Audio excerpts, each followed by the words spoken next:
혹시 여러분들 가운데 아시는 분도 계실지 모르겠습니다. 독일의 아주 유명한 독일만이 아니죠. 전 세계적으로 굉장히 유명한 극작가 베르톨트 브레히트라는 사람이 있습니다.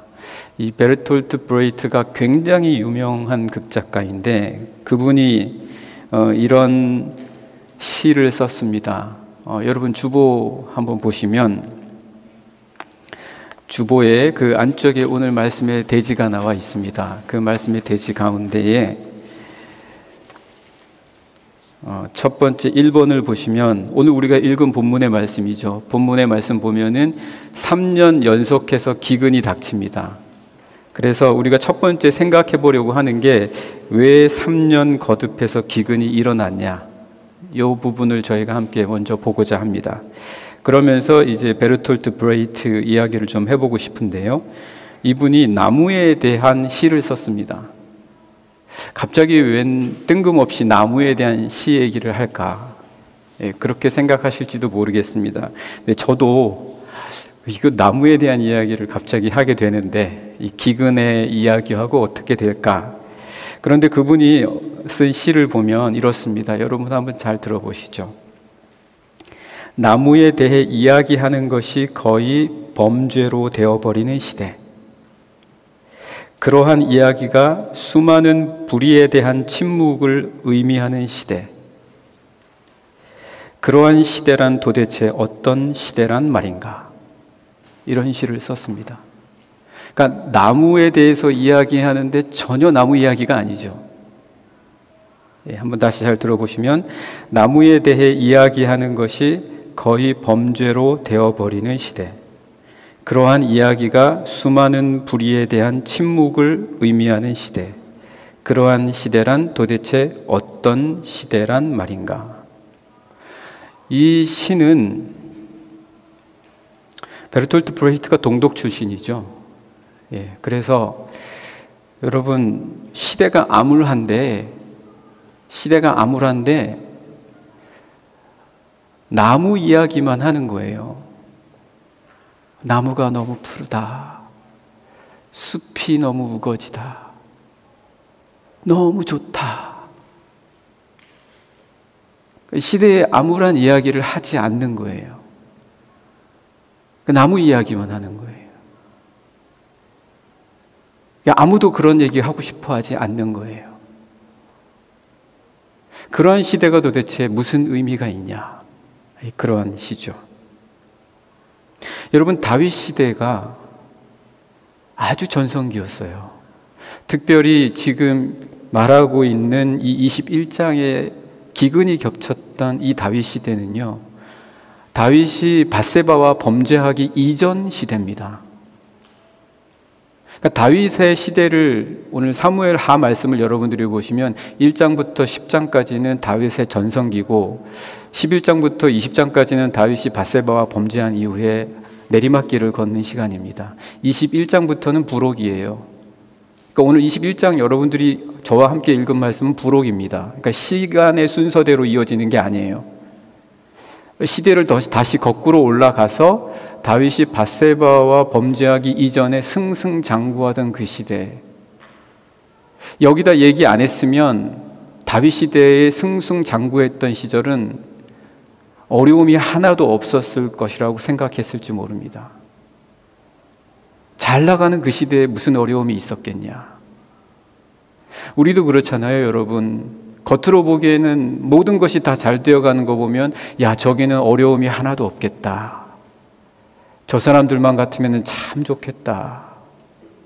나는 왜 그러지 못한가? 그렇게 생각하기가 쉽습니다. 그런데 다윗의 시대가 그렇지 않다는 거예요. 다윗의 시대도 내적으로 들여다보면 승승장구하는 이 시대에 기근이 한 해만 겹쳐도 아주 어려운데 세 해를 연거푸 거듭해서 기근이 닥쳤다. 얼마나 어려운 시대였겠습니까? 이 어려운 시대를 말할 수 있는 게 말씀입니다. 말씀은 감추지 않습니다. 다윗도 범죄했잖아요. 세상의 역사는 가릴 수가 있겠죠. 영웅을 만들어야 되니까. 그런데 성서의 모든 말씀들은 그대로 다 보여주면서 다윗이 잘 나간 것 같지? 그때 굉장히 큰 어려움이 있었다. 그러면서 그 문제를 다윗이 어떻게 해결했는지를 좀 볼래? 이 말씀하시는 거죠. 우리도 닥치는 문제를 해결해야 될 때가 있거든요. 어떻게 이 문제를 해결할 거냐? 다윗은 어떻게 그 문제를 해결했냐? 그래서 3년 연거푸 기근이 있어서 다윗이 여호와 앞에 간구하였다. 이렇게 본문이 나옵니다. 여러분 같이 한번 주보에도 있고 아마 여기도 이렇게 같이 보여주실 것 같은데 1절 말씀 같이 한번 읽어보실까요? 본문의 1절 말씀 같이 읽어보겠습니다. 예, 시작. 다윗의 시대에 해를 거듭하여 3년 기근이 있으므로 다윗이 여호와 앞에 간구하매 여호와께서 이르시되 이는 사울과 피를 흘린 그의 집으로 말미암음이니 그가 기브온 사람을 죽였음이니라 하시니라. 다윗은 바로 하나님께 간구합니다. 하나님께 바로 간구하는데 이렇게 이 말씀 속에 표현되어 있는 것은 다윗이 하나님께 간구하는 것을 최우선으로 삼았다. 그런 뜻이겠죠. 다른 여러 기타 부차적인 말을 없이 바로 하나님 앞에 간구했다. 이렇게 기록한 것은 다윗은 하나님 앞에 간구하는 것을 가장 최우선으로 여겼다. 그런 말씀입니다. 그런데 하나님께서 간구할 때 응답해 주세요. 이 기근이 무엇 때문이다 라는 응답을 해 주시는데 이 응답이 참 기가 막힙니다. 이 응답이 뭐냐면 사울 때문이라는 거예요. 사울은 자기의 앞선 왕이잖아요. 이스라엘의 초대 왕입니다. 어쨌든 좋은 관계를 맺어야 돼요. 지금 11지파는 원래 사울에게 더 가까웠던 사람입니다. 유다 지파만 다윗에게 가까워요. 너무 난처한 상황이죠. 나중에 이제 여러분들 이제 사무엘하 말씀 보시면은 10장부터 20장까지 쭉 나오는 이야기가 다윗이 고난을 겪는 내용인데 그때 반란을 일으키는 사람들이 거의 사울 사람들입니다. 베냐민 지파 사람들이에요. 물론 압살롬이 반역을 했지만 그 다음부터 세바라든지 이런 사람들은 다 베냐민 사울 쪽 사람들이에요. 그러니까 다윗이 나라를 안정을 시켰다 할지라도 그 나라 안에는 여전히 불안한 세력과 힘들이 남아 있는 거예요. 특히 그 가운데는 사울의 남아있는 가족들 그리고 그 지파에 속한 사람들이죠. 그래서 다윗은 어떻게든 이 사람들과 가깝게 지내고 또 평화를 이루고자 많이 애를 썼습니다. 그런데 지금 엄청난 일에 부딪혔는데 3년 기근이 겹친 거예요.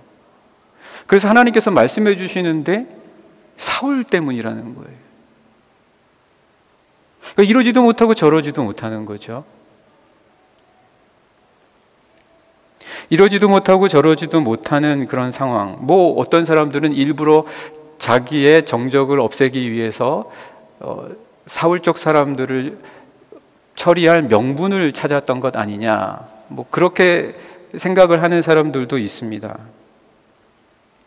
하지만 여러분, 다윗은 나라를 안정시키는 게 가장 급선무였어요.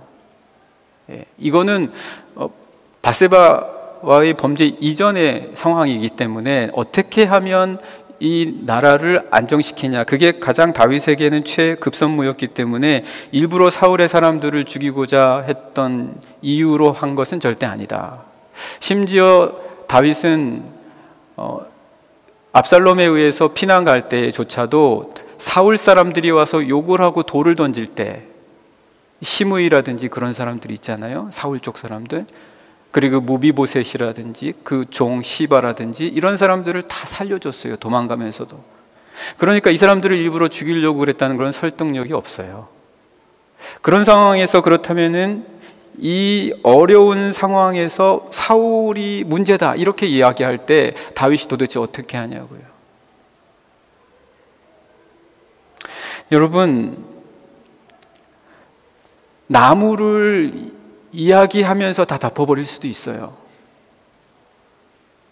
좋다, 좋은 것만 이야기하면서 다 덮어버릴 수도 있어요. 그러나 저도 문제를 해결할 때에는 가장 어려운 결정과 판단을 해야 돼요. 그래야 문제가 해결이 됩니다. 해결할 때의 문제는 거의 대부분 난처한 문제들이에요.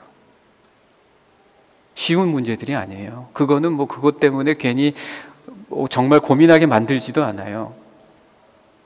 3년 거듭되는 기근과 같은 우리 가정과 우리 인생에 있어서의 커다란 문제는 그냥 쉽게 내릴 수 있는 결정이 절대 아니고 난처한 결정이거나 뭔가 포기해야 한다거나 아니면은 뭔가 정말 어려운 결정이에요.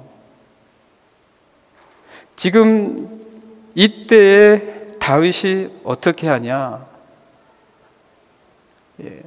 베르톨트 브레이트처럼 나무 얘기하면서 그냥 지나가는 것이 아니라 그 아픈 문제에 대해서 고민하고 그리고 그 난처한 문제를 어떻게 해야 할지에 대해서 묻는 거예요.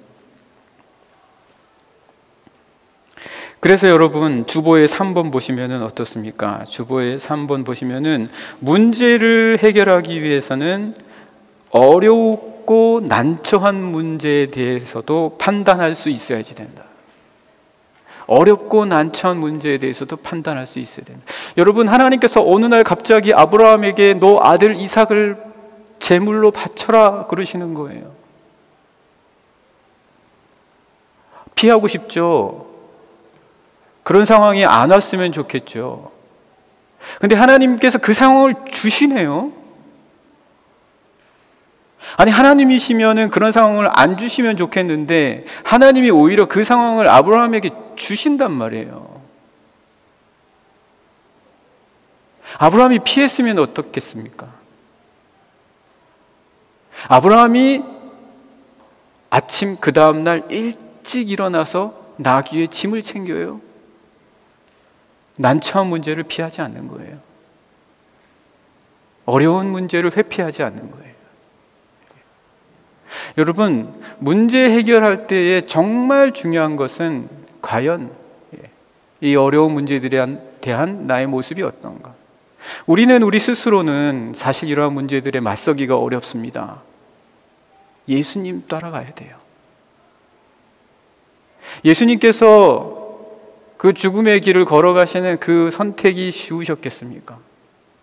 왜 우리가 예수님을 따라가야 된다라고 말씀을 드리는 겁니까? 예수님이 그 길을 걸으셨거든요. 누구도 내릴 수 없는 선택, 그 판단, 그 모습을 우리가 볼 수 있거든요. 그 찾을 수 있거든요. 그러니까 우리가 예수님을 통해서 우리가 내리기 어려운 판단, 뒤로 물러서고 싶고 피하고 싶고 남에게 미루고 싶은 것을 할 수 있는 용기를 주십시오, 주님. 주님, 밤새도록 땀이 피가 되는 것처럼 기도하셨던 그 모습처럼 저도 저의 난처한 문제나 어려운 문제, 판단을 미루고 싶은 것들에 대해서 기도할 수 있게 해주십시오. 다윗이 이 난처한 문제를 지금 하나님 앞에 간구하면서 이 문제에 대해서 나아가고 있다는 거죠. 사랑하는 영락의 성도 여러분, 사도 바울은 어떻습니까? 사도 바울은 자신을 비밀리에 죽이려고 하는 사람들 앞에서 어떤 결정을 해야 됐겠습니까? 그는 제가 로마에 가서 가이사, 케사르 앞에서, 시저 앞에서 재판을 받겠습니다. 선택하는 거예요. 결정하는 거예요. 우리 영락의 모든 성도님들 어렵고 난처한 순간이더라도 예수님 모습을 보시면서 그 결정을 회피하지 말고 피하지 않으시는, 그래야 문제 해결하실 수 있는 거예요. 그렇지 않으면 문제는 계속 쌓입니다. 쌓이다가 언젠가는 내가 손을 못 대요. 다윗도 지금 이런 문제들이 그의 전성기 시대에 있었지만 이러한 문제들을 해결했기 때문에 그 다음으로 넘어갈 수 있었다. 꼭 기억하시는 우리 영락의 모든 성도님들 되시기를 간절히 축복합니다. 네, 여러분, 이런 상황에서 그렇다면 사울이 도대체 왜 이런 문제를 일으켰는가? 그 부분을 저희가 한번 보겠습니다. 여러분 4번 주보에서 한번 보시면은요, 4번 주보에 보시면은 같이 한번 읽어볼까요? 4번입니다. 사울은 어떤 열심을 가졌습니까? 이게 왜 열심을 제가 얘기하냐면은요, 여러분 문제 해결하겠다고 막무가내 열심은 절대 안 됩니다. 열심이 다 좋은 게 아니라는 얘기예요. 엉뚱한 열심으로 하면 쓴뿌리가 나고 사람들에게 상처를 주는 거예요. 그래서 우리가 굉장히 이 열심이 어떤 열심이냐를 보아야 된다. 2절과 3절 말씀 우리 본문 같이 한번 보실까요? 2절과 3절 말씀입니다. 같이 읽겠습니다. 시작. 기브온 사람은 이스라엘 족속이 아니요 그들은 아모리 사람 중에서 남은 자라. 이스라엘 족속들이 전에 그들에게 맹세하였거늘 사울이 이스라엘과 유다 족속을 위하여 열심히 있으므로 그들을 죽이고자 하였더라. 이에 왕이 기브온 사람을 불러 그들에게 물으니라. 다윗이 그들에게 묻되 내가 너희를 위하여 어떻게 하랴? 내가 어떻게 속죄하여야 너희가 여호와의 기업을 위하여 복을 빌겠느냐? 그러니까 사울이 열심히 있었대요. 다윗은 3년이나 연속되는 기근의 문제의식을 느끼고 하나님께 간구하고 하나님께서 응답을 해 주시지 않았습니까? 그래서 하나님이 야, 그거는 사울의 열심이 문제였어, 이렇게 말씀을 해 주셨습니다.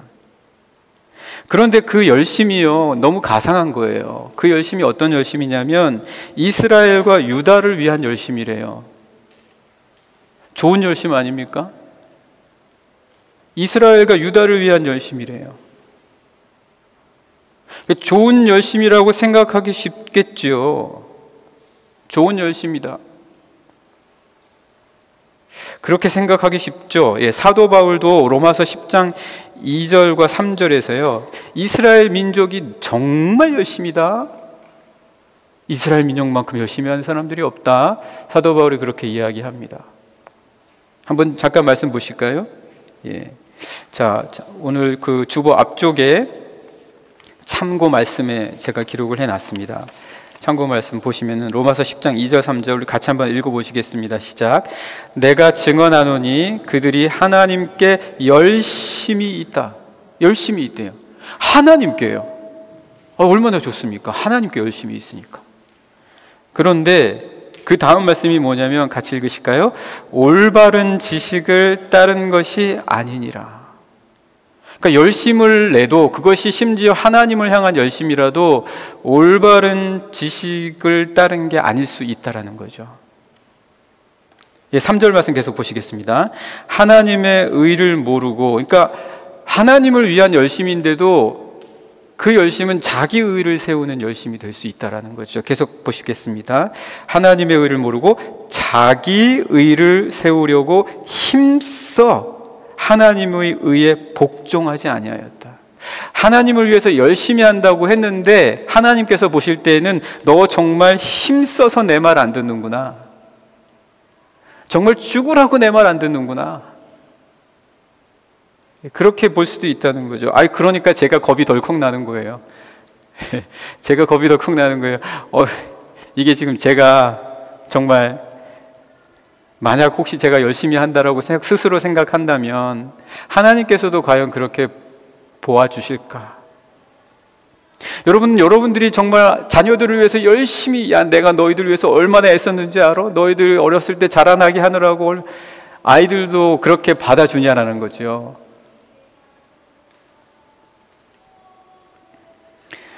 그래서 이렇게 정말 하나님을 위한 열심이라면 다 좋을 것 같은데, 그러나 그 열심을 바울은 올바른 지식을 따르지 않은 열심이다. 이거를 그 New Living Translation이죠. NLT에서는 어떻게 번역을 했냐면은, 영어 성서인데 여러분 주보에 보시면 나와 있습니다. 주보에 보시면 제가 적어놨는데요.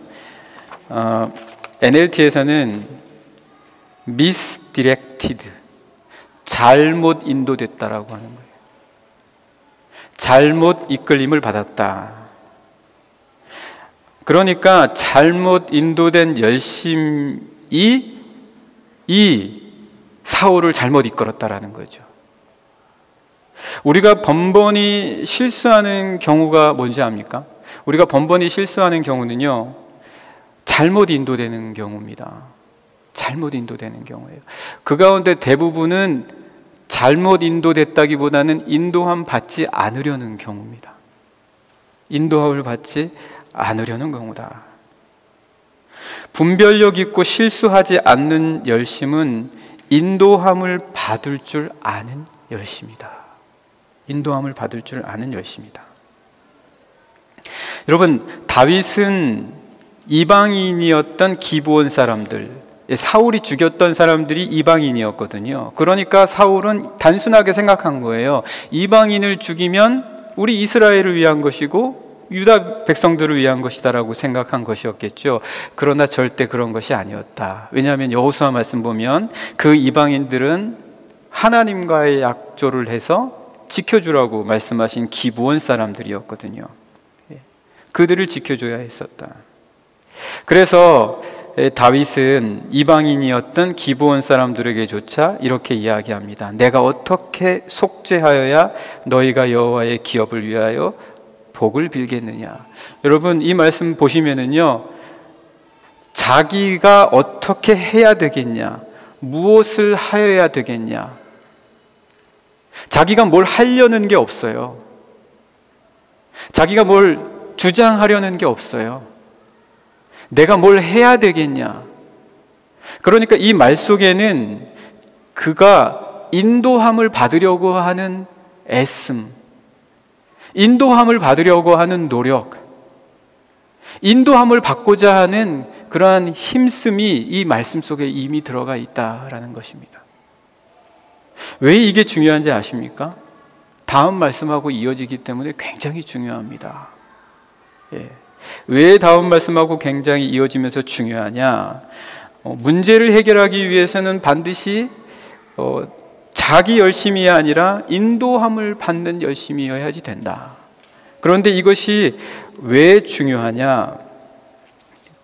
여러분 7번을 한번 보시면 이 말씀하고 이어서 계속해서 한번 저희가 생각해 보도록 하겠습니다. 7번이 기근이 은금의 문제였냐? 기근이 은금의 문제였냐? 은금의 문제가 아니거든요. 은금의 문제가 아닌데, 여러분 우리가 한번 같이 말씀을 4절, 5절, 6절 읽고 계속해서 생각해 보도록 하겠습니다. 본문 말씀 4절, 5절, 6절입니다. 시작. 기브온 사람이 그에게 대답하되 사울과 그의 집과 우리 사이의 문제는 은금에 있지 아니하오며 이스라엘 가운데에서 사람을 죽이는 문제도 우리에게 있지 아니하니이다 하니라. 왕이 이르되 너희가 말하는 대로 시행하리라. 너무 다윗이 너무 잘 들어줘요. 여러분, 우리에게 있는 문제가 뭔지 아십니까? 내가 답이다라고 생각하는 거예요. 내가 답이야. 내 말이 맞아. 내 생각이 옳아. 이게 큰 문제예요.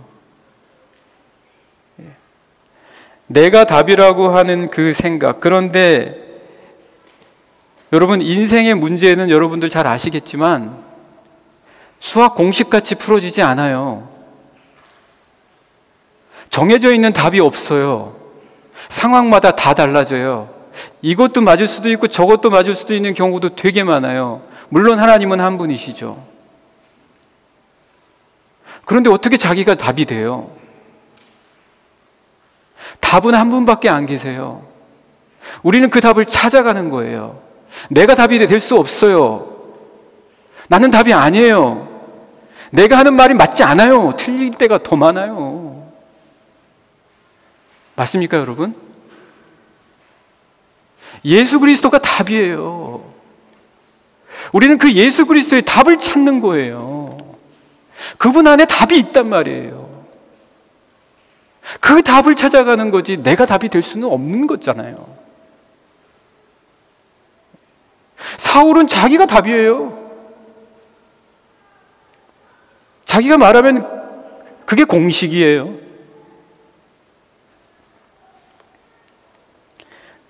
그런데 다윗은 이방 민족이었던 기브온 민족들을 보면서 그래? 내가 그렇게 할게. 내가 너의 말대로 시행하겠다. 지금 기브온 사람들 때문에 그런 게 아니거든요. 다윗이 하나님께 간구하고 그것이 사울의 문제라는 것을 응답받은 거예요. 그리고 나서 사울 때문이다라고 다윗이 말하지도 않아요. 기브온 사람들의 말을 듣는 거예요. 들어주는 겁니다. 그 안에 하나님의 인도하심이 있다는 확신을 갖는 거예요. 여러분, 하나님의 확신이 내 안에 있고 하나님께서 나를 인도해 주신다는 것이 있으면 다른 사람들을 통해서라도 나를 이끌어 주신다는 그 확신까지 갈 수 있습니다. 그래서 평안하게 남들에 대한 이야기들이 답이 될 수 있다는 가능성을 부인할 수가 없어요. 나에게 전해주는 말 속에 하나님의 진리와 인도하심이 분명히 있을 수가 있습니다. 맞습니까?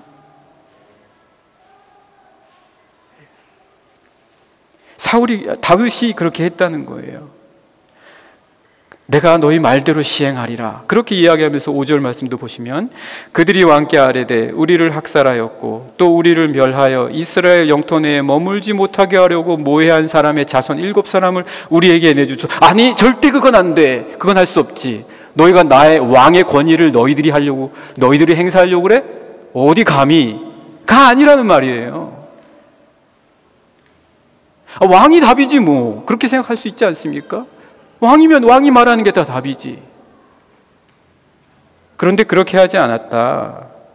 그들이 그렇게 말할 때 계속해서 말씀 보시면 우리에게 내주소서 여호와께서 택하신 사울의 고을 기브아에서 우리가 그들을 여호와 앞에서 목매어 달겠나이다 하니 다윗이 뭐라고 말합니까? 내가 내주리라. 내가 내주리라. 여러분, 그 아도르노라는 사람이요, 그 빈곤의 예술이라는 것을 말했습니다. 빈곤의 예술. 빈곤의 예술이라는 것은 뭐냐면 작품을 만들 때 화려하게 팔릴 만한 작품을 일부러 만들지 않는 거예요. 작가들이 화려하게 팔릴 만한 작품을 고의로 일부러 안 만들어요. 여러분 잘 아시는 슈베르트 있지 않습니까? 슈베르트도 초기에, 나중에는 좀 달라졌지만 초기에는 그가 이렇게 이야기했습니다. 도대체 음악에서 화려한 음악이라는 것이 존재하기는 하는가? 도대체 음악이 화려해야 하는가? 사람들의 눈길을 끌고 사람들이 듣기 좋아할 만한 화려한 음악을 해야 하는가? 그렇게 이야기했습니다. 왜냐하면 문제에 대한 생각을 하게끔 만들어줘야 된다는 거예요. 문제를 피하지 않도록 스스로 그 작가가 빈곤을 나타내 주는 겁니다. 우리가 지금 이렇게 아파하고 있다는 것을 보여주는 거예요. 여러분, 세례 요한이 아론 자손의 지파예요.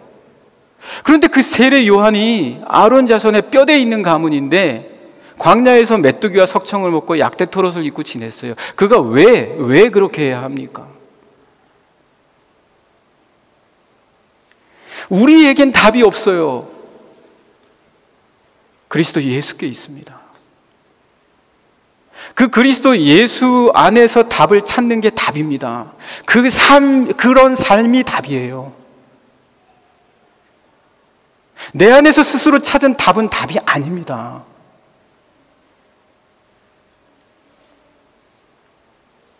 만약 우리가 그런 생각을 놓치면 주변에 소리가 들리지 않게 돼요. 내가 답이니까. 주변에 사람들이 보이지 않게 돼요. 사랑하는 영락의 성도 여러분, 한번 우리 같이 해보죠. 나는 답이 아니다. 그리스도 예수가 답이시다. 좀 작으신데요? 조금 더 크게 한번 해볼까요? 나는 답이 아니다. 그리스도 예수가 답이시다. 어떠한 삶을 살든 여러분, 그리스도 예수 안에서 답을 찾아가는 그 과정이 답입니다. 믿으십니까? 그렇게 우리 영락의 성도님들, 그렇게 답을 찾아가시는, 답으로 살아가시는, 그래서 문제를 해결하시는 우리 영락의 모든 성도님들 되시기를 간절히 축복합니다.